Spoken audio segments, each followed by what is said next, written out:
Today, we're not just looking at another true crime story. We're going to try and get inside the mind behind it. We're going way beyond the headlines to really understand the psychological web that let one of history's most infamous killers just blend right in.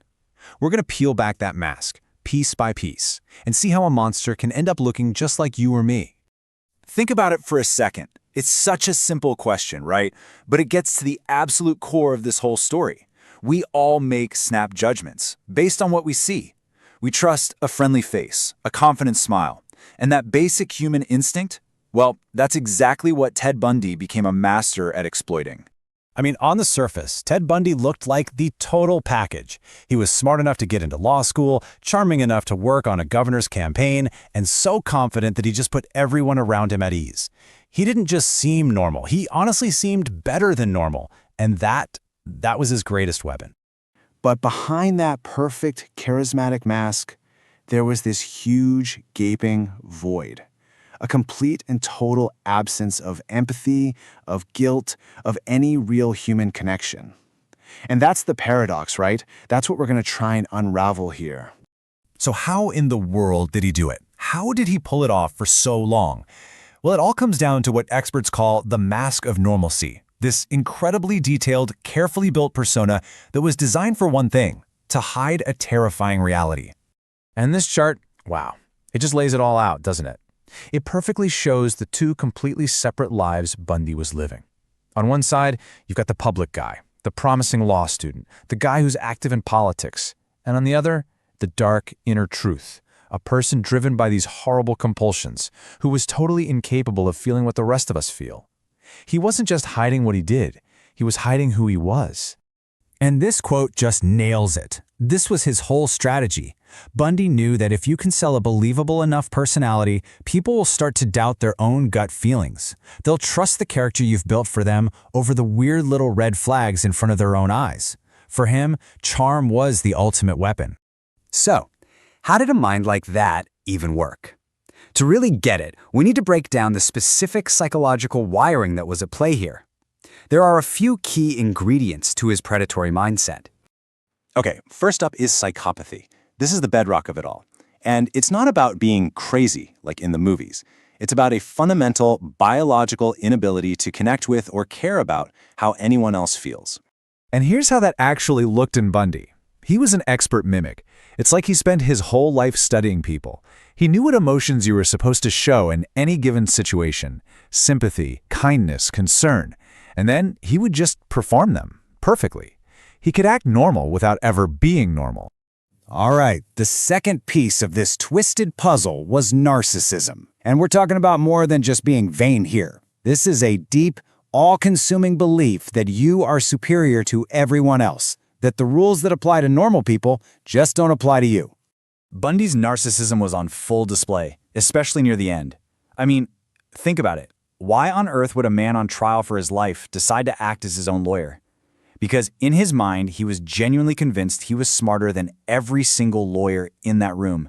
For him, the courtroom wasn't about justice, it was a stage. It was his big chance to prove how brilliant he was. And of course, that arrogance is what led him to make some huge mistakes.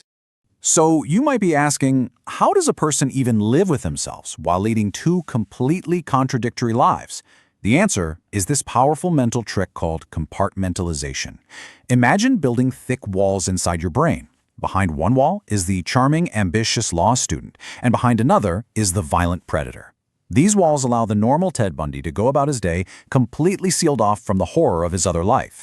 But, maybe the most chilling insights we have actually come from Bundy himself. When he finally started talking about his actions, the way he talked about them revealed everything you need to know about his detached mind.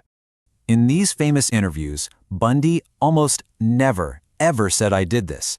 Instead, he would talk about the killer in the third person, almost like he was a psychologist analyzing a patient. He'd say things like, "people like this," or "such a person," and he would describe his own motivations with this really disturbing academic coolness. And this wasn't just some clever trick to avoid a legal confession. Psychologically, this is a textbook case of emotional distancing or dissociation. He was splitting himself off from his own actions, not just to hide from the police, but maybe to hide from himself. One of the most important takeaways from his own self-analysis is that this whole thing didn't just happen overnight. Ted Bundy didn't just wake up one day and become a monster. No, it was a gradual development, a slow drift into darkness that started long, long before his first crime. He literally laid out the pattern himself. It started with dark fantasies, and then a growing obsession with violent media, which he said just poured fuel on those fantasies. Over time, that line between fantasy and reality just got blurrier and blurrier, until eventually those compulsions spilled over into real-world violence. It was a step-by-step descent. And that brings us right back to the most unsettling truth in this entire story. Our idea of what evil is supposed to look like, it's often completely wrong. We expect monsters to look like monsters.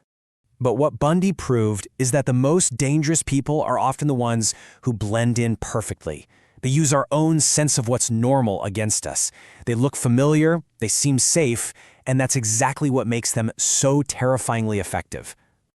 And here's the final, and I think most crucial takeaway.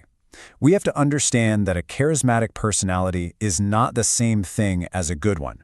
For manipulators like Bundy, charm isn't about warmth. It's a tool. It's a tool for gaining trust, for lowering defenses, and at the end of the day, for exerting control. So I'll just leave you with this question. Bundy's story forces all of us to rethink our most basic ideas about trust and what we see in people. It teaches us that what's going on beneath the surface is so much more important than the polished mask someone shows to the world. The real challenge for all of us is learning how to see it.